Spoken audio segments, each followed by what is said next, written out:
Hey everybody, welcome back from winter break. My name is Amar Hulslander. I am the instructor for the Interactive Media 2 online section at CU Denver for the spring semester 2025. I wanted to post this video to get, first to introduce myself and then secondly to orient you to the course material and Canvas. So before we do that, I'm Amara. I am a UX designer. I have been practicing UX design for a little over 16 years. That's 1 6.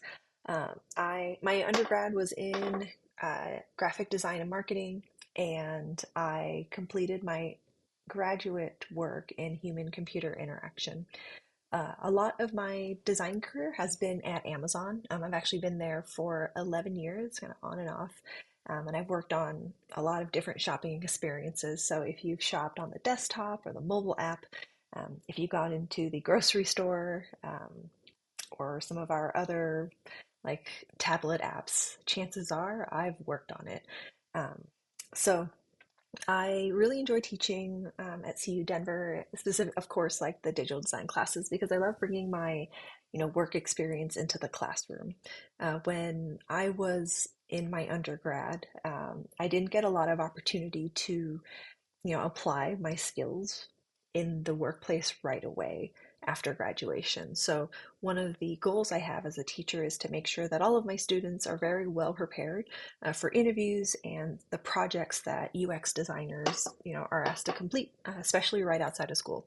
But a lot of the assignments that I also provide in my classes mirror the things that I work on and what my peers work on. So chances are, if you're comfortable with that by the end of my 3 classes, then you're well on your way to a great start in UX design as a career. And if it's not something you're interested in a career, that's fine too. It's a great backup plan, just in case.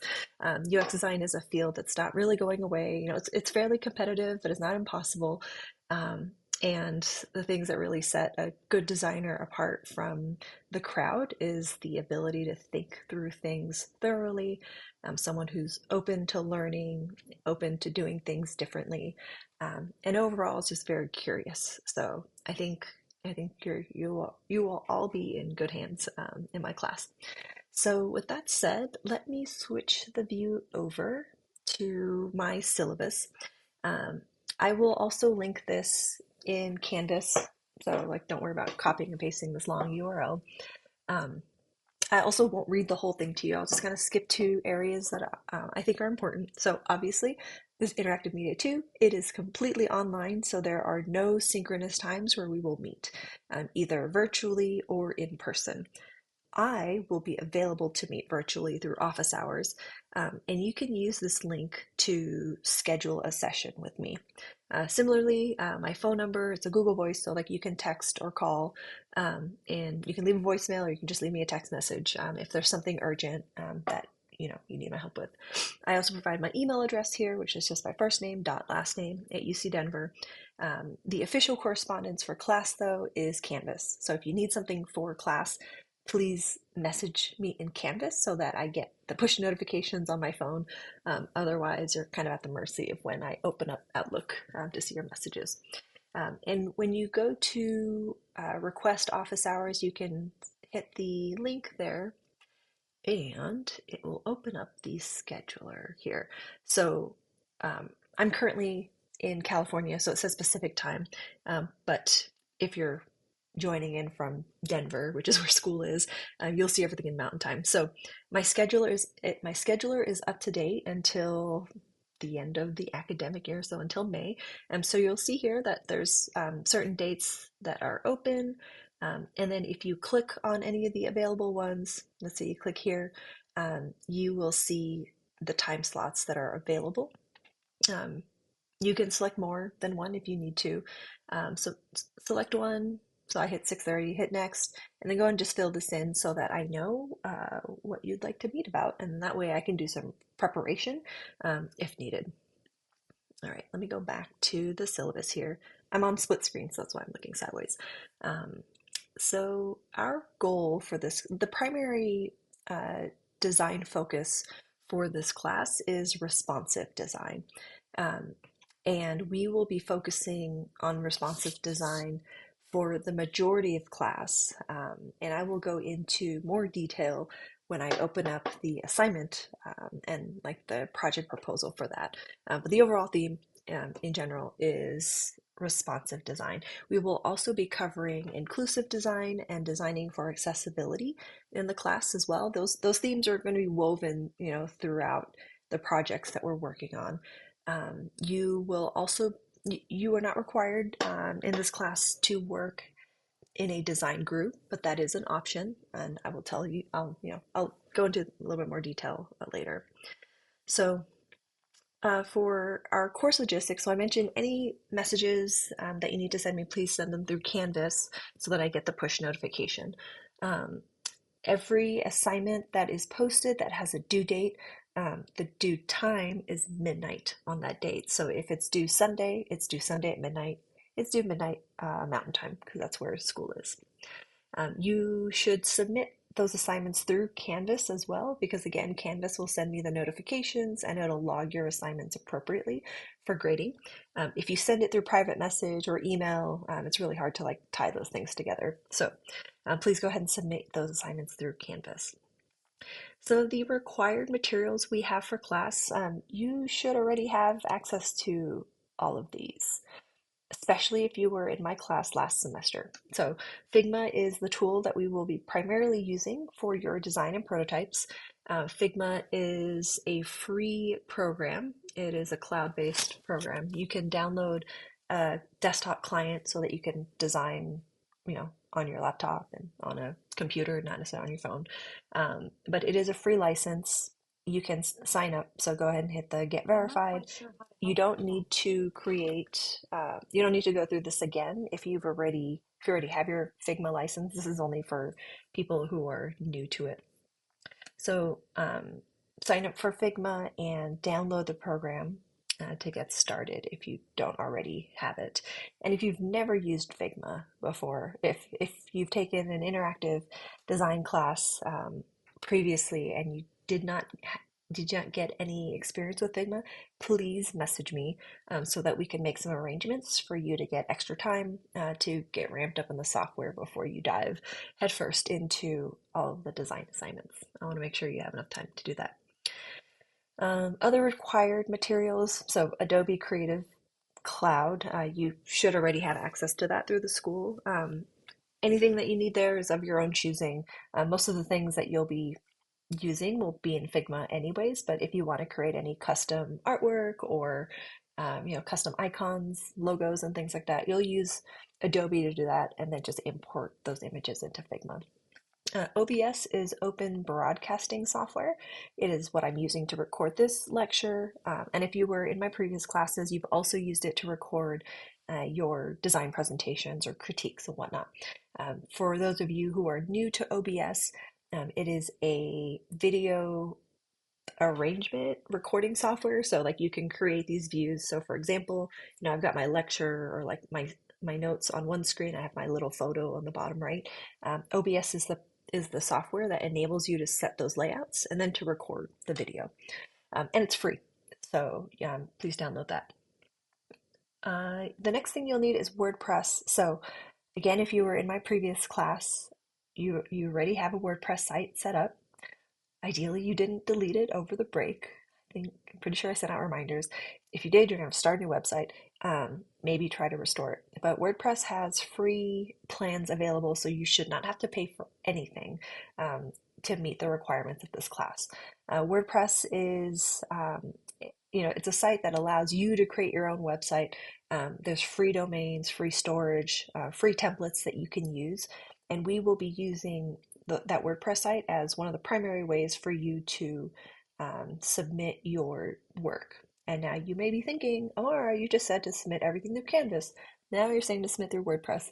Yes, you will publish your content on WordPress sometimes, most of the time, and then you'll link your WordPress URL in the assignment. And I will specify, in those assignments exactly what those links are. But for now, what you need to know is that you will have a WordPress website where you will submit your content, or like you'll publish your content to that website, And then ideally, if you submit really high quality work, you can actually use that as your design portfolio and not have to like create multiple websites.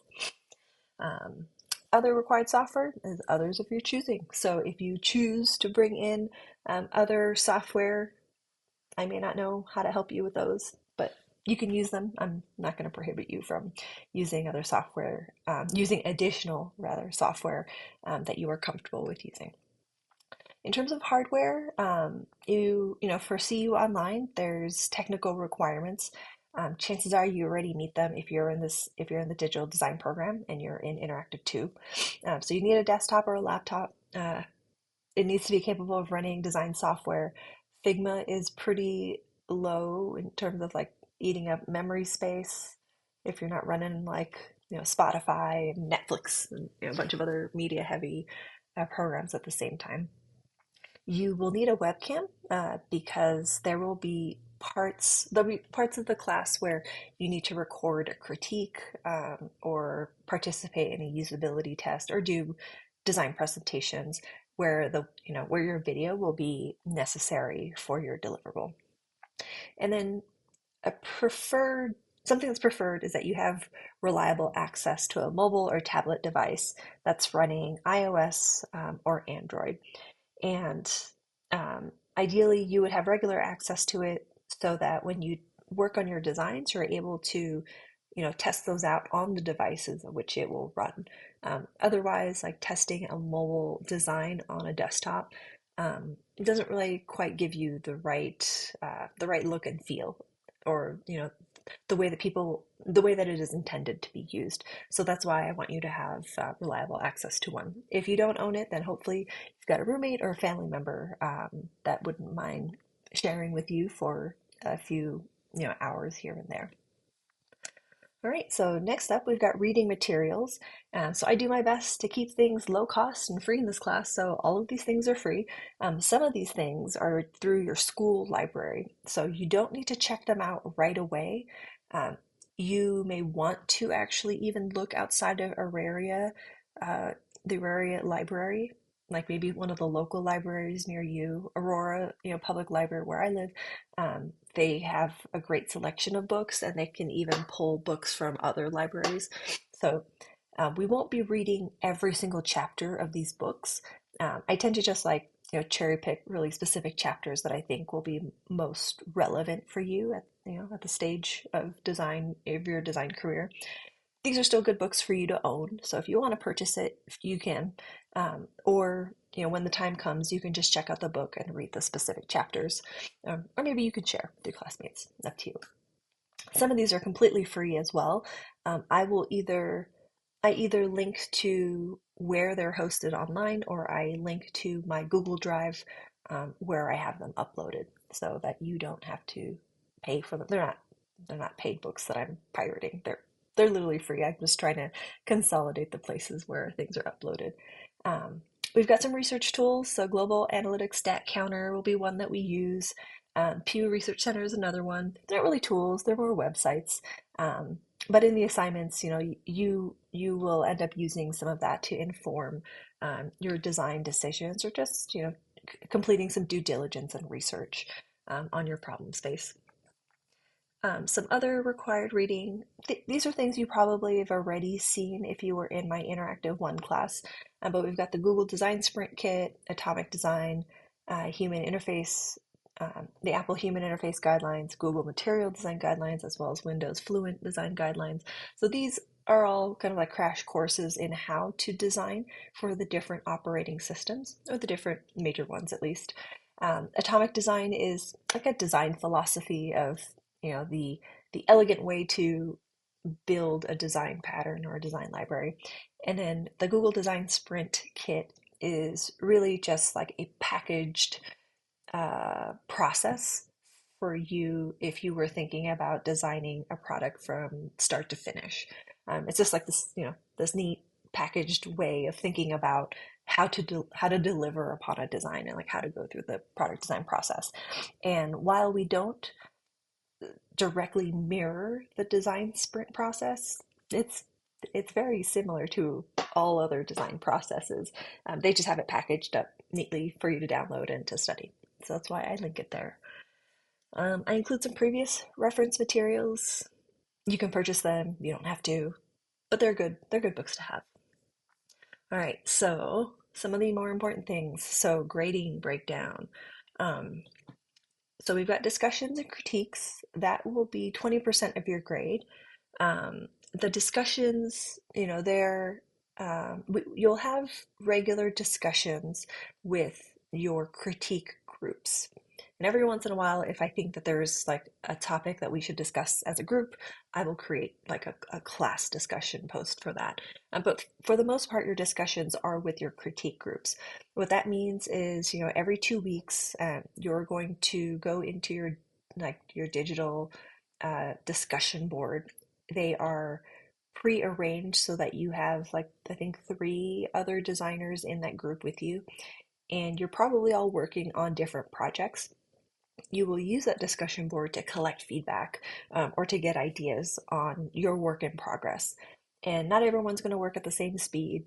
Not everyone's going to be showing the same stuff, but it'll give you, an opportunity to connect with some of your other classmates that you may not know, and also serves as a forum for you to kind of like receive regular feedback from your peers, just to make sure that you're staying on track and that you're meeting a high quality bar for the work that you do. The next one is individual projects and submissions. So this is 60% of your grade. So this includes your design deliverables, your case studies, and your presentations. Individual projects may also be a bit of a misnomer. The responsive design project, like the big one for this class, I give you the option to work as a group, but it's designed to be an individual project. So like consider that like any project that you work in class, any like the big design projects. Um, so they're probably gonna be individual, but some of you will want to work in a group. So that's where that's the bucket in which it'll be graded. And then we got your final. We have 20%. And our the finals that I have aren't like really like theory finals. You're not taking a quiz or a test or anything. You'll be setting up some career development materials, so updating or creating your LinkedIn, and then you also go through a career prep exercise as well. And those details will be provided at that time. And here we've got our grade table. C's get the degrees in CAM. So you need to make sure that your minimum grade in this class is 74% to pass. Anything below 74 requires that you retake the class in order to graduate, and we don't want that. That's extra time, that's extra money. So, if you need to get in touch with me for any reason about, grading or questions about your grade, or if you want a progress check-in to see, kind of like where your assignments, are landing you in your grade, please feel free to reach out, and schedule something with me directly. But we want to make sure to stay, from 74% and up. I do provide extra credit from time to time, and that should help boost your points as well. For your discussions, I also, well, I guess, yeah, for your discussions and your individual projects, with exception of your big deliverable of your case study and your presentation, I drop the lowest score of each of those. So like if you skip one of the discussion or like one of the critiques, and if you skip one of the individual projects, I drop that lowest score. So there's a little wiggle room. But every point counts. So do your best. Okay. Let's see. So I've talked to you about your design project, so I will skip forward. All right. So late work and absences. So I don't track attendance. This is an online class. One like undercover hidden way that you can say I track attendance is through the discussion posts. So if you go completely missing, chances are your teammates or your group mates will probably reach out to me and say like, hey, this person's been missing, and that's how I'll know that you're not attending virtually. Canvas also tells me like the amount of time someone stays logged into the class and like how much they've spent each week on it. So I may see there too, if you're in class or not.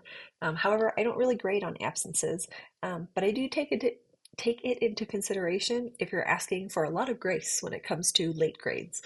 So keep that in mind.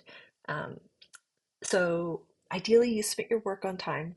a lot of these deadlines are in place so that you deliver things in on a regular schedule and cadence, so that you're not cramming everything at the end of class. Especially for an online class, students are really prone to doing that, because like online, in-person classes kind of like take up the bulk of your energy. By the time you get to my stuff, it's like super late on a weekend typically, and then you're like cramming everything in. So that's not ideal, but you know, whatever your schedule is, it is what it is. But if there is a deadline, please do your best to submit it on time. You get up to 3 days of a grace period where you're not really penalized, so there's some flexibility there. After the 3 days late, you're maxing out at 75%. And if you need any sort of flexibility, I all I need to know is that you need the flexibility, and you won't get you don't get that 25% penalty. So in order to work around that, in order to make sure you can get 100% on all of your assignments, even if they're late, what you have to do is to submit something and tell me that you need more time. So, what you can do is go to the assignment. You can, post a URL, or like you can leave it blank and just submit a comment and say, "Hey, Amara, I need extra time to finish this." And then, that's fine. You may receive a 0 in the interim while I go through and grade, just to clear out assignments from my queue. When you resubmit it, it will then alert me that you've sent in a submission that requires grading. So I want you to get into the practice of communicating to me or your manager, whoever you end up working for, communicating with them when you're unable to meet a deadline. And then, I can be super flexible. I'm not sitting at my desk at midnight on Sundays waiting for everyone's assignments to grade. So you've got some time. I also want to make sure that, if you're overloaded with your schedule and work and commuting and whatnot, that you're still able to be in a headspace to create really good work in this class.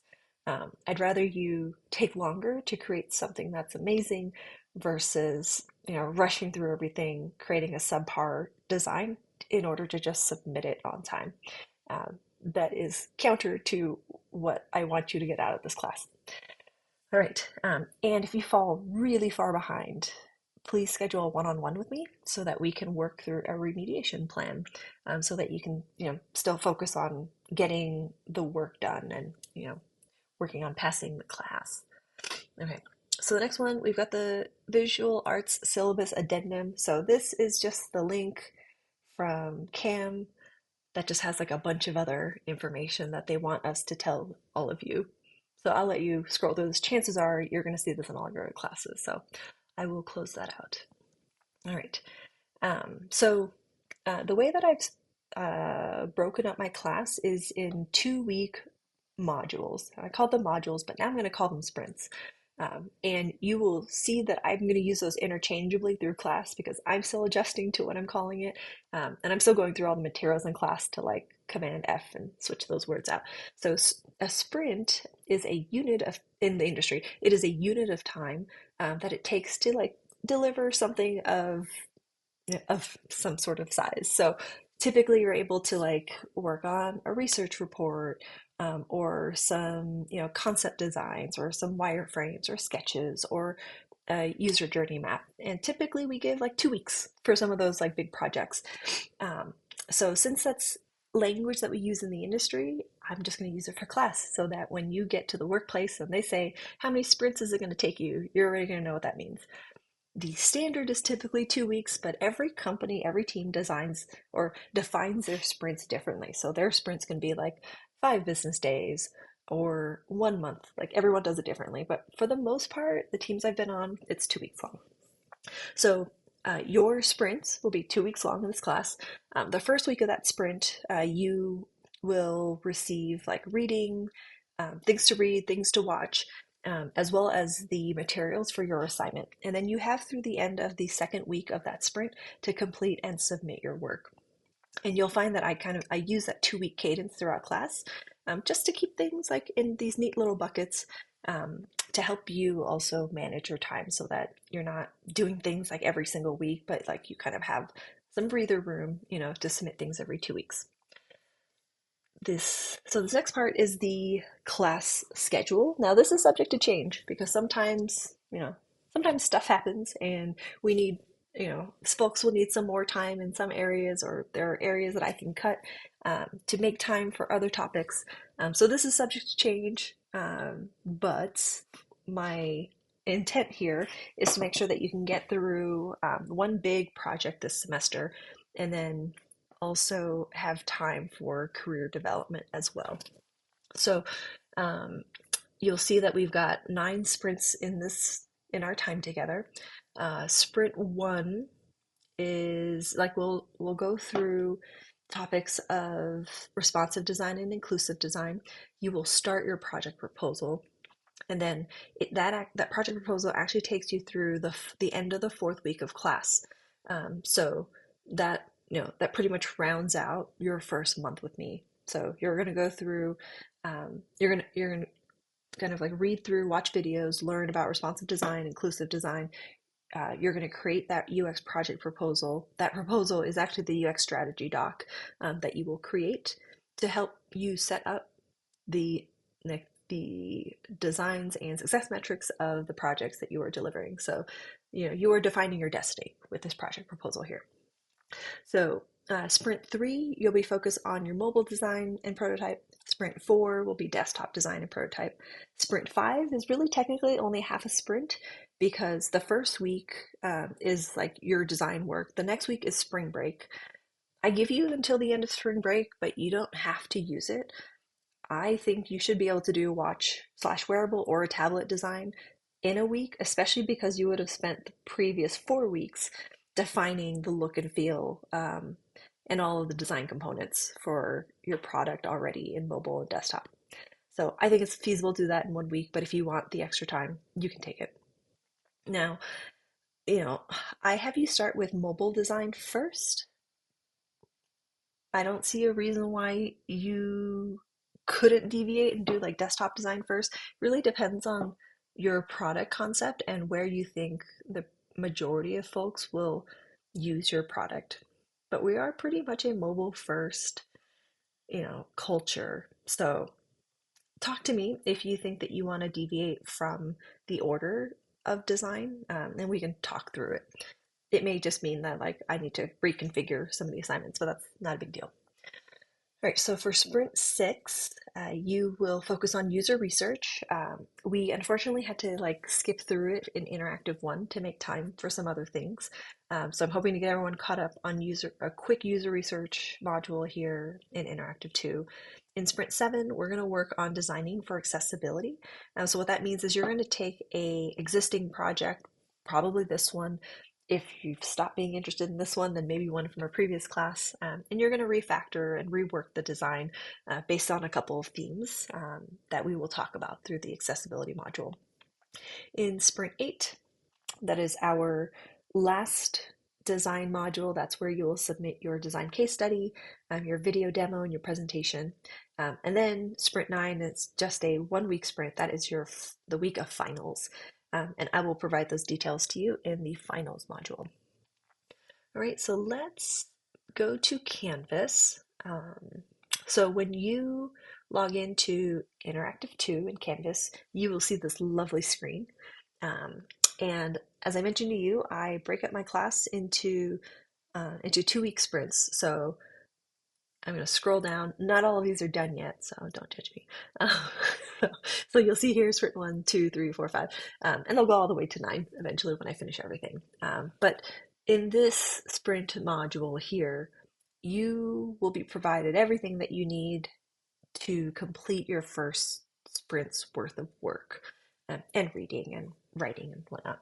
So every sprint module will have an agenda. So it's always going to be the first link, and that should include everything that you need to know for that 2 weeks. So it's essentially my note to you. I give you information about what we will be learning, give you access to all of the reading materials. I embed the videos here as well. I'm going to scroll down, scroll. And then I also include what projects we will be submitting for that section. And then also my contact information as well. So this agenda will have everything that you need to get started. And when you click through these, they will also open up other pages. So this one, of course, will open up the syllabus, which is what we went through, earlier. We've got our responsive design project brief. So if you open that, you'll learn more about what this project entails. Let me go back, and then the WordPress website. So these are assignments. So if you click through to these, I'll just click through to one. This is the WordPress website requirements, and then you can read through it, do the work, and then submit that link to me. I also have the project proposal and strategy brief assignment. That's where you'll deliver your work as well. So when you open that, that will also have all of the assignment requirements and the information that you need. And then this one has a discussion post. So the discussion post is really just like a say hello and come meet your classmates and tell us a little bit about the idea that you have for your project and if you're open to working as a group. Yeah, so that's how things are laid out in Canvas. Let's go to your project proposal, or actually, let's go to your responsive design brief here. So in Canvas, you'll see this page linked, and I provide a description of what this project is. But if I were to verbally summarize it, responsive design is technically like an engineering focused project. And we're not engineering students. We're not like coding anything. But um, the topic of responsive design, what that means to you as a designer is designing components and creating like these digital experiences that can be used across different devices without a lot of extra cognitive load for your users. So what that means is that your design patterns are, really similar across the different form factors. So mobile, desktop, tablet, wearable, the icons that you use are the same, the colors that you use are the same. It also means that the design components that you create are modular so that they're almost like blocks. They can be transferred between different viewports, landscape, portrait, um, desktop, TV, your your car display. Like all of these components can almost be like used interchangeably across all of these form factors without having to be redesigned.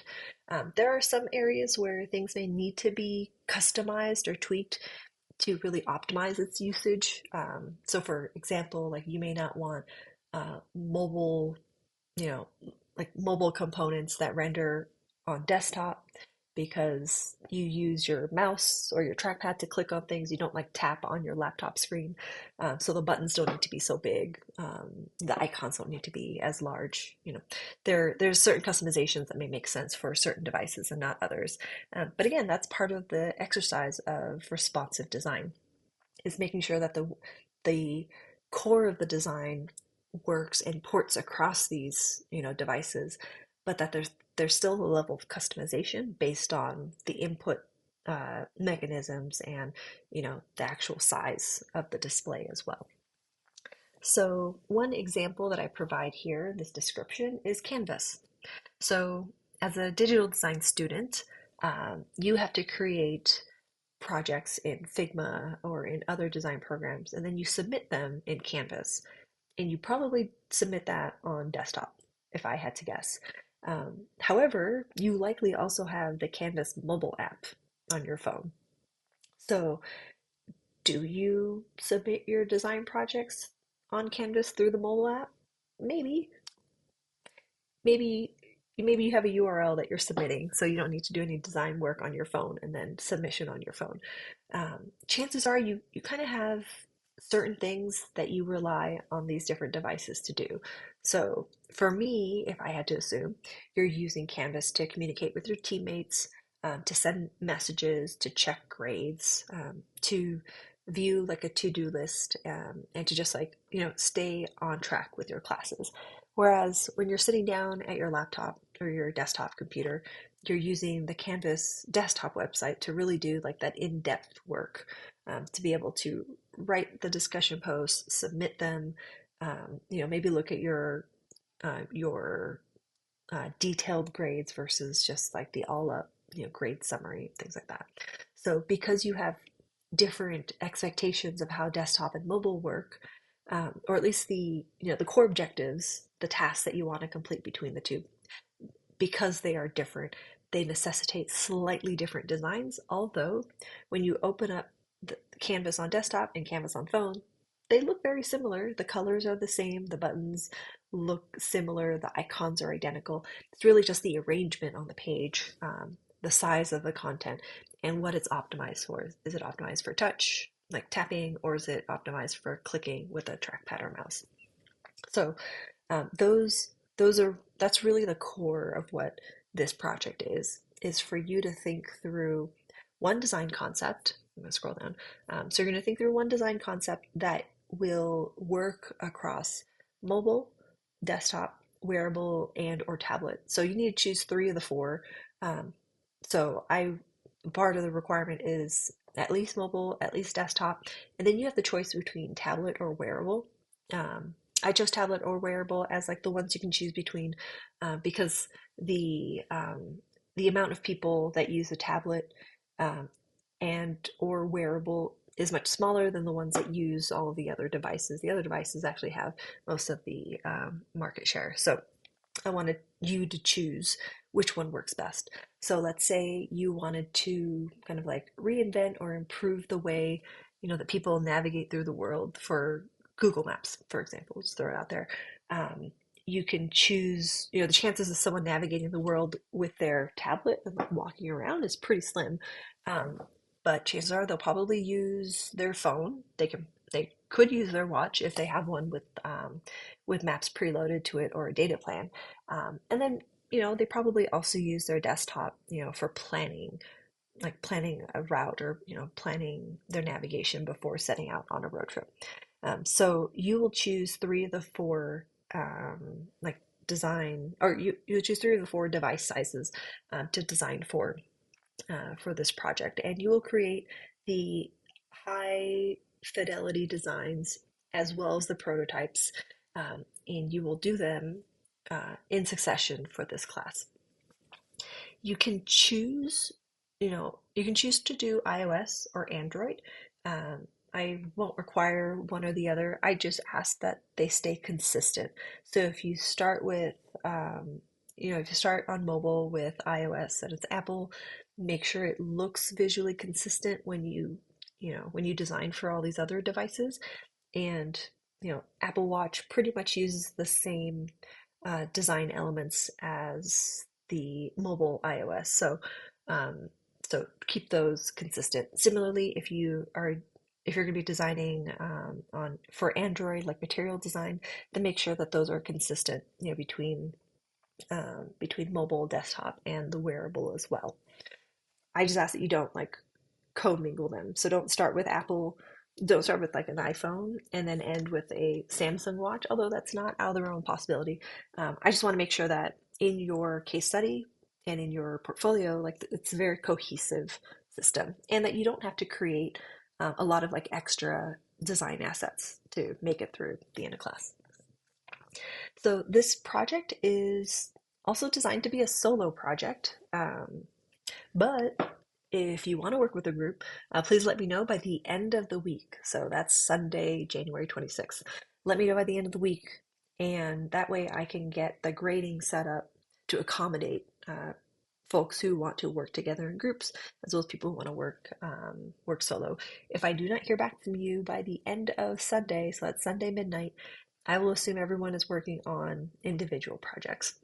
And I don't have a preference. You will not be penalized in any direction if you want to work by yourself or you want to work in a group. That's completely up to you. I just ask that you let me know as soon as you know. Right, and then the deliverables, we've kind of talked about this. This already shows up in the schedule, so I won't repeat myself. Then we got the timeline, which is very similar again to the deliverables. Um, and then we've got resources, which is the template that I provide, and then the case study requirements. So all of this you can read on your own. What I will do though is open up this template that I made you all. So Your strategy doc will be you filling all this content in. So there's, let me see, it says there's 11 pages. It's not all words though. So when you scroll down, starting page 7, it's mostly like inserting images and things like that. So it'll take up some more space, but it's not 11 pages of writing. Um, not too long ago, um, I didn't want students to like read my mind as to what I was looking for in these proposal docs. So that's why I've worked on creating these templates for you to use in class. So for your initial ideas that you will submit for grading, um, I've got these first 2 pages will help kind of frame and organize your communication to me and to your classmates as well, what your design idea is. So I've provided an example here. So I just kind of like made this up, but uh, in your strategy doc, I want you to give me, what your app or site name is. It doesn't have to be like super creative or a brand. Just tell me what it is so that the whole class and myself, like we can just differentiate between what these projects are. You can change it at any time. You're not committing to it right away. We just need a way to, again, mentally categorize it. After that, you'll include a project proposal. So you've written one of these in my classes. You've probably written it for another class too. But you know, we've got statements, we've got citations. So we've got like here citations. We have some statistics. Make sure it's not just what you think. It's also backed by some sort of evidence or data. And wherever you get that evidence or data, make sure you cite it because we all rely on each other for sources. So it's helpful to see that. So you will see my project proposal here. The next section is primary behavior and demographic profile of your users. So I'm going to put of users just so that we're all on the same page here. So I've provided 6. It's not really like a hard requirement to have 6, but 6 tells me that you've kind of thought beyond the initial, like, oh, this is how old someone is, this is how much money they make. Like those things are not as helpful unless you're creating an app that's specific to ages, like to be used for a particular age group or to be used by someone who makes a particular amount of money. Um, for your behaviors, so this kind of sniffs like a persona. It kind of is, except you're not really designing something. So you're not going to like drop in a bunch of logos and an image and things like that. So I just wanted you to write them out. What are some of the characteristics or the behaviors of the people that will be using this experience or, your intended audience, since we're not quite building and launching. From there, you will include user goals. So what is it about the people that are going to be using your app? What is it about them that they want to accomplish or that they need to do? What will your app enable them to do? App/website, interchangeable at this point. So here I provide 6. I would recommend you also think through 6 or more of these. Um, if you do more, that's great. You're probably not going to deliver on all of them for class, but maybe it sets up a nice roadmap, if you want to continue working on this later. But again, like 6 will tell me that you've kind of pushed beyond the initial few ideas that you have, and have thought a little bit, deeper about the problems and goals of your intended audience. You'll also include the sources. I've been asked to switch everything from APA to Chicago format because that is the format that CAM uses, and I didn't know. So any sources that you cite, please cite them in Chicago format. So that'll take you through, that takes you through partially of the strategy doc. You will also have, as part of your strategy doc, device definitions. So here, I mentioned that you're designing for mobile, tablet or wearable, and then desktop as well. So you will include rationale for each of these devices, as well as the primary task for each device. And I know before here, you had a couple of user goals, but these are really overarching. They're not really specific to a certain device. In this case, you're actually saying, on your mobile device or on their mobile device, these are the things that the users want or need to accomplish, or the tasks that they need to do or complete. So this one is like slightly more granular than the list that you provided above. Um, and then, the device rationale really explains why that device is the best one for the job. So like I mentioned with Canvas, you're going to use the desktop version for things, for different things than you are the mobile, although you may still expect everything to work relatively like similarly. So yes, and this is where I want you to really specify what those differences are, and this will help you determine how to design those experiences slightly different for those different devices and form factors. So again, this is all stuff that I made up for like a digital experience for Run Disney, because I do a lot of running and I do a lot of it at Disney. So you can read through some of those ideas. Um, and then a part of the strategy doc as well is the feature table. So features are like different functionality that you have within the app or website.